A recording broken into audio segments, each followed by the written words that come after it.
Yerusalem. Begitu kita dengar namanya, langsung kebayangkan tempat suci, sejarah panjang, tapi juga konflik yang seolah nggak ada habisnya. Nah, kali ini kita mau coba bedah bareng, apa sih akar masalahnya? Kita akan lihat dari sisi geopolitik dan sejarah, kenapa kota ini jadi salah satu titik sengketa paling rumit di dunia. Oke, buat dapat gambaran seberapa intens konfliknya, coba lihat angka ini. Sepanjang sejarahnya, Yerusalem tuh udah direbut dan direbut lagi sebanyak 44 kali. Coba deh direnungin dulu angka itu. Dan itu bahkan belum termasuk dikepung 23 kali dan diserang paling nggak 52 kali. Gila kan? Ini bukan cuma statistik biasa loh. Ini tuh kayak saksi bisu ribuan tahun pertumpahan darah dan perebutan kekuasaan. Nah, dari sini kita sampai ke pertanyaan intinya.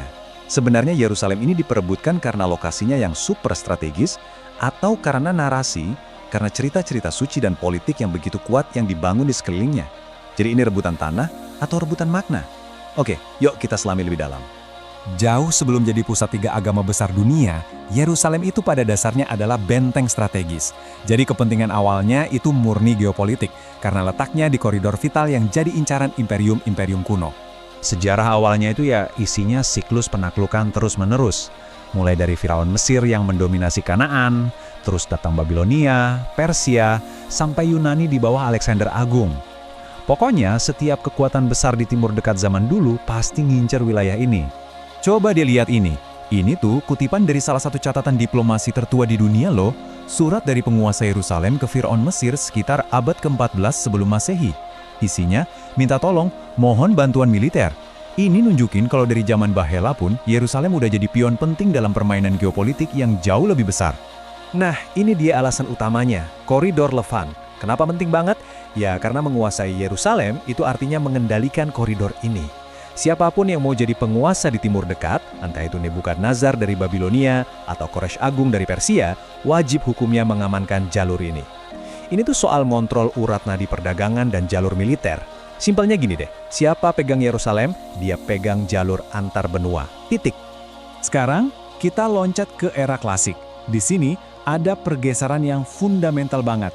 Identitas Yerusalem berubah. Dari yang tadinya cuma hadiah strategis, jadi simbol suci yang luar biasa kuat, yang dipakai buat melegitimasi kekuasaan sebuah imperium. Coba kita bandingkan deh. Waktu di bawah Romawi, setelah pemberontakan Bar Kokhba, mereka coba hapus identitas Yahudi dengan mengganti namanya jadi Aelia Capitolina. Tapi, pas kekaisaran Bizantium yang Kristen berkuasa, mereka justru melakukan sebaliknya. Kota ini di-branding ulang jadi situs suci universal untuk memperkuat legitimasi religius mereka. Beda banget kan pendekatannya? Nah, ini 4 langkah kunci transformasinya. Dari pusat Yudaisme jadi kota pagan Romawi yang terlarang buat orang Yahudi, dan akhirnya di bawah Konstantinus diubah jadi jantung ziarah umat Kristen. Jadi, poin pentingnya apa? Kesucian kota ini tuh dibentuk, dan bahkan dibentuk ulang oleh siapa yang berkuasa saat itu. Kita masuk ke periode di mana kekuatan-kekuatan dari jauh mulai rela menginvestasikan sumber daya yang luar biasa besar cuma buat menguasai kota ini. Kenapa? Ya karena nilai simbolis dan religiusnya. Di titik ini, narasi jadi sama pentingnya dengan wilayah itu sendiri. Lihat deh siklusnya, cepet banget. Dari kekhalifahan Islam awal, terus perang salib yang brutal, direbut lagi sama Salahuddin, sampai akhirnya dipegang Mamluk dan Ottoman.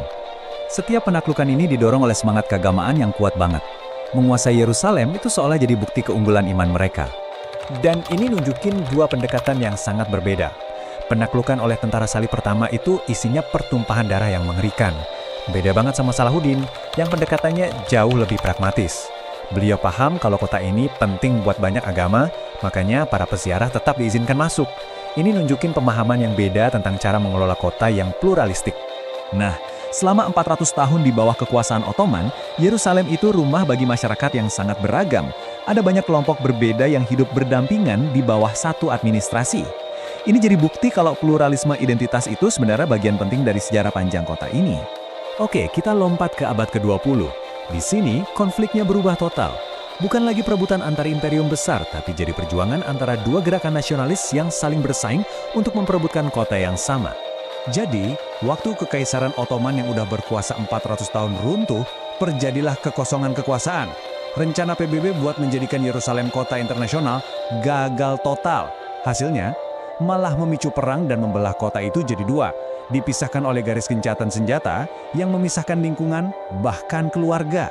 Peristiwa besar di tahun 1967 ini menciptakan realitas politik yang masih kita lihat sampai sekarang. Status kota yang disatukan di bawah kendali Israel ini jadi salah satu isu paling pelik dan jadi inti dari setiap upaya perdamaian yang pernah dicoba. Oke, jadi setelah kita jalan-jalan ribuan tahun menelusuri sejarahnya, yuk kita balik lagi ke pertanyaan awal kita. Apa sih yang sebenarnya bikin Yerusalem ini begitu diperebutkan? Apakah lokasinya atau ceritanya? Menurut sejarawan Simon Sebag Montefiore, kekuatan unik Yerusalem itu datang dari hubungan yang gak bisa dipisahkan antara lokasi fisiknya dan makna simbolisnya. Keduanya ini saling menguatkan. Ambisi politik dapat pembenaran dari visi spiritual. Dan sebaliknya, visi spiritual dilindungi oleh kekuatan politik. Karen Armstrong menambahkan satu lapisan lagi yang menarik. Menurutnya, kesucian itu sendiri sifatnya dinamis. Makna Yerusalem itu terus-menerus dibangun kembali oleh orang Yahudi, Kristen, dan Muslim dari generasi ke generasi. Jadi, ini bukan sekedar peninggalan kuno, tapi sebuah ide yang hidup dan terus berkembang. Nah, disinilah letak paradoks terbesarnya. Nama kota ini kan artinya kedamaian, shalom, salam. Tapi sejarahnya justru penuh dengan perang. Ini sering banget terjadi ketika satu kelompok mengklaim kebenaran mutlak atas ruang suci yang akhirnya mengubah tempat ibadah bersama jadi titik konflik yang eksklusif. Kita tutup pembahasan kali ini dengan kata-kata reflektif dari penyair Palestina, Mahmud Darwish. Di tengah perebutan kekuasaan yang gak ada hentinya, visinya ini seolah mengingatkan kita akan sebuah harapan. Sebuah pengingat bahwa inti dari kesucian Yerusalem mungkin pada akhirnya terletak pada kapasitasnya untuk cinta dan perdamaian. Sebuah takdir yang meskipun terasa jauh, masih terus dinantikan oleh banyak orang.